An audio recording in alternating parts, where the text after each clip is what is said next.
군은 중국과 러시아, 일본 등 주변국 항공모함을 무력화할 수 있는 초음속 공대함 미사일의 도입을 검토하고 있습니다. 지난해 2020년 군 관계자에 따르면 초음속 공대함 미사일의 도입과 관련해 3월 초 공대함 유도탄 2사원명으로 선행연구 조사 분석 공고가 나온 것으로 확인되었으며 8월부터 본격적인 선행연구 조사 분석에 들어가 12월까지 4개월간 진행될 예정이라고 전했습니다. 이와 관련해서 국방과학연구소가 발간한 국방과학기술 플러스에는 흥미로운 이미지 하나가 시선을 집중시켰습니다. 중거리 공대공 유도탄 개발 전략이라는 글과 함께 KF-X 즉 한국형 전투기에서 초음속 공대함 미사일로 추정되는 물체가 발사되는 CG, 컴퓨터 그래픽스가 공개된 것입니다. 글쓴이들은 KF-X에 장착할 공대함 유도탄 2 개발을 위하여 램제트 엔진 분야의 핵심 기술 연구를 오랫동안 추진해오고 있는 중이라고 밝혔습니다.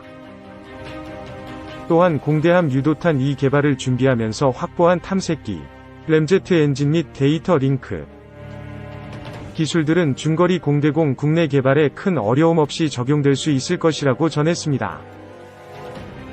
즉 400mm급 공대함 유도탄과 200mm급 공대공 미사일은 주요 구성품의 크기는 다르지만 동일한 설계 개념과 형상을 공유하자는 것입니다.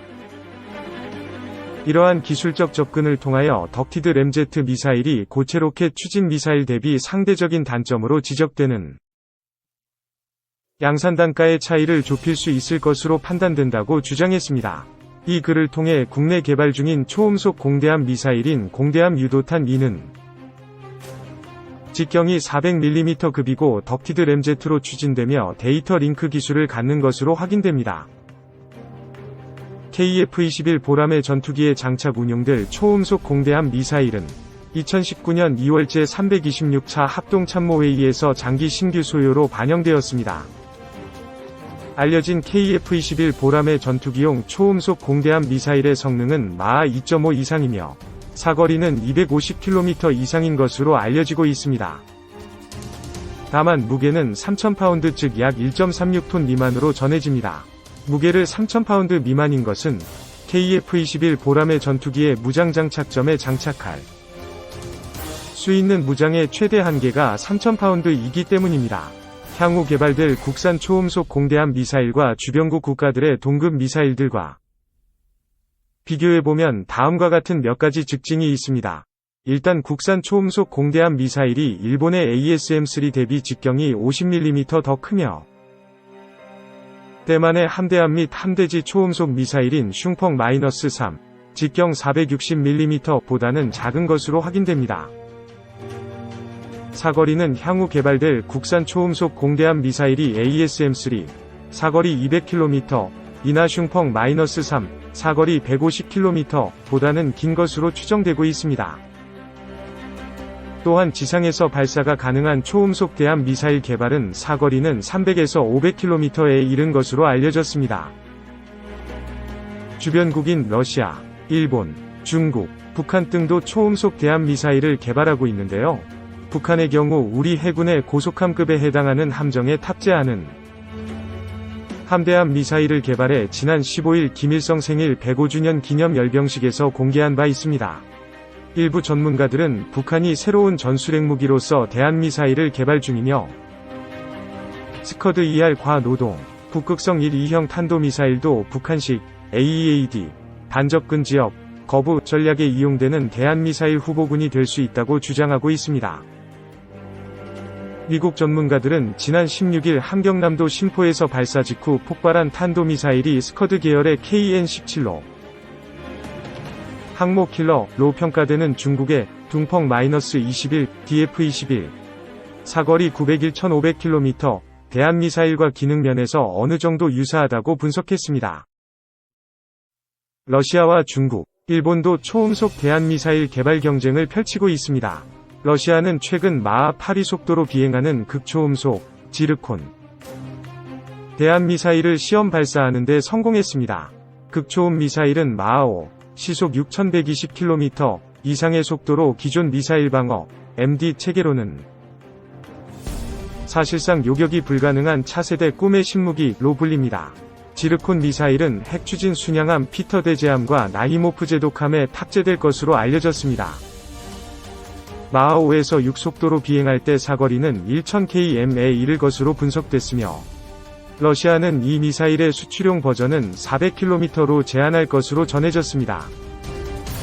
중국도 음속 이하로 비행하는 대한미사일 잉지-18위 개발에 이어 극초음속 대한미사일로 활용될 수 있는 비행체인 둥펑 DF-ZF를 2014년 1월부터 2016년 4월까지 총 7차례 비행시험을 했습니다.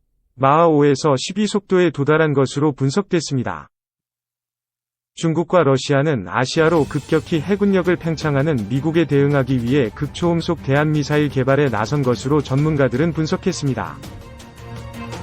일본도 음속 미만의 공대한 미사일 ASM-1 과 ASM-2를 보유하고 있으나 속도가 느려 격추될 가능성이 있어 초음속 공대한 미사일 XASM-3 개발에 뛰어들었습니다. 2. 미 해상 역격기로 북 ICBM 가정 발사체 격추 성공. 현지 시각 16일 오후 8시 경 서태평양 콰질러 섬에 위치한 미국 탄도미사일 시험장에서 북한 대륙간 탄도미사일을 가정한 발사체가 미 본토를 향해 발사됐습니다. 이를 포착한 미 군사위성은 비행 경로, 속도 등 발사체 정보를 확인한 후 미국 콜로라도주 슈라이버 공군기지에 위치한 미사일 방어 통합작전센터 MDIOC로 보냈습니다. 미사일 방어 통합작전센터는 즉시 하와이 북동쪽 해상에 있는 고성능 레이더와 고고도의 상륙경 미사일 스탠다드 아이사일-3, SM-3, 블락 IIA를 구비한 미 해군 이지스, 함 존핀, USS 존핀 호의 발사체 정보를 보냈습니다. 그리고 존핀 이지스함에서 고고도의 상륙경 미사일이 발사됐고 미사일은 진입 단계에 들어선 북한 대륙간 탄도미사일을 가정한 발사체의 접근에 요격에 성공했습니다. 미국의 존 힐 미사일 방어처장은 이날 이번 시험 성공으로 이지스함의 고고도의 상륙경 미사일이 대륙간 탄도미사일을 요격할 수 있다는 것을 보여줬다며 고고도의 상륙경 미사일이 미국의 다층적 미사일 방어체계의 한 축으로 그 가능성을 증명했다고 보도자료를 통해 밝혔습니다.